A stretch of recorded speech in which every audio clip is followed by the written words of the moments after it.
Greetings, Warriors, and welcome to the second volume of WHS TV. Without wasting a second, I'm your host, Zachary Cam. And I'm Andrew Gibson. This week, we have a treat for you.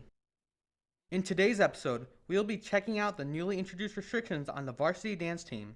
And then we will be taking a look at a new business dedicated to making tumbler cups. And for our final story, we examine the struggles a WHS teacher faces working on his prep hour. All of these stories in the latest episode of WHS TV.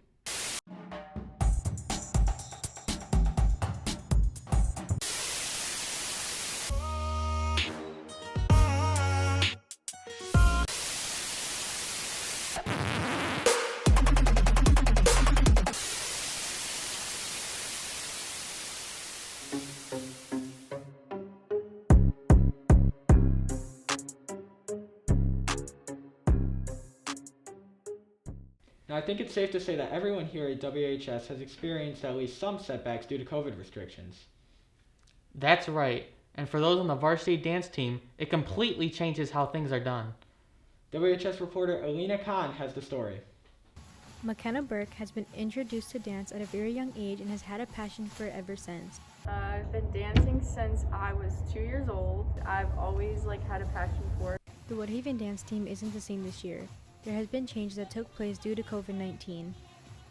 We've had restrictions with our practices. We're not allowed to go without masks unless it's for a competition. Before we got back in person, we had to do Zoom calls. Our counts would be different because the music would lag due to internet connections with different people. Although practices over Zoom sound bad enough, that's not the only virtual thing happening to the dance team this year. We have virtual competitions where we submit a video, and instead of competing in front of people, we're competing in front of our phone. It's not easy adapting to these changes, so the dance team tries to make the most of it. The team as a whole has been really strong about it. I think that our passion for dance is just holding us together right now, and we're becoming more of a team because of it. For the future, if COVID continues, we'll just continue practices how we normally do.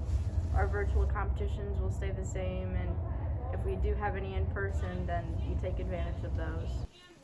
Although the WHS varsity dance team is not allowing spectators, they could still use your support this season. I'm Alina Khan reporting for WHS TV.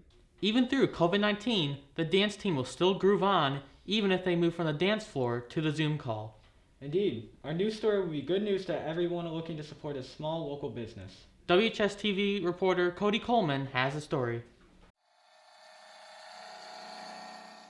Grenda Garza, a local business owner of Garza Fam Tumblers, enjoys her passion of making her very own custom epoxy tumblers.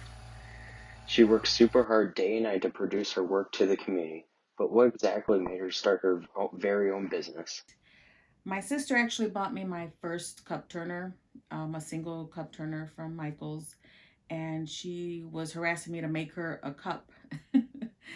So I finally decided to do that. I've had that tumbler for about a year before I got the guts to do it. But once I did and got over being scared, I actually loved it. Her business reached a huge challenge to overcome ever since the pandemic hit. I just started, but I do notice that I spend a lot of money on shipping because I don't do local pickup right now. These custom tumblers, there are a lot of steps behind the scenes in making these creative pieces. First, I prime and sand and prime so that way the epoxy adheres to something. If I'm using glitter, I use epoxy method, which is a very thin layer of epoxy, and then I add glitter on top of that. I let that dry for about 1 or 2 hours. Then I seal it with an acrylic spray paint, clear. Then I add a layer of epoxy and let that cure for about 12 hours before I start my design. So after it cures about 12 hours, you can add your water slide or vinyl decal. In tough times, she is able to show her passion in making these works of art by having support from her girls. Well, I drew a picture of my girls on Procreate, and I made myself a tumbler. It's a sister one, and I love it. It's my favorite. I use that everywhere. For more details where you can purchase these tumblers, visit at Garza Fam Tumblers on Instagram or Facebook. I'm Cody Coleman, reporting for WHS TV. I might have to get a couple of those myself. And for our final story, we take a look at Mr. Mayo, like many other teachers this semester, working without a prep hour. WHS reporter Zachary Cam and Andrew Gibson have the story. Wait a minute. With the fluctuation of students moving from online to in-person learning, it's caused teachers to begin working on what would normally be their prep hours. Mr. Mayo is one of many teachers here at WHS who sacrificed a prep hour in order to teach smaller classes. So far it hasn't been a whole lot more work in terms of quantity. What's changed more is when I'm able to do that work. Like other teachers, Mr. Mayo has made personal sacrifices to compensate for the loss of their prep hour during the school day. It involves staying after school later to do normal prep work, preparing lessons and that sort of thing.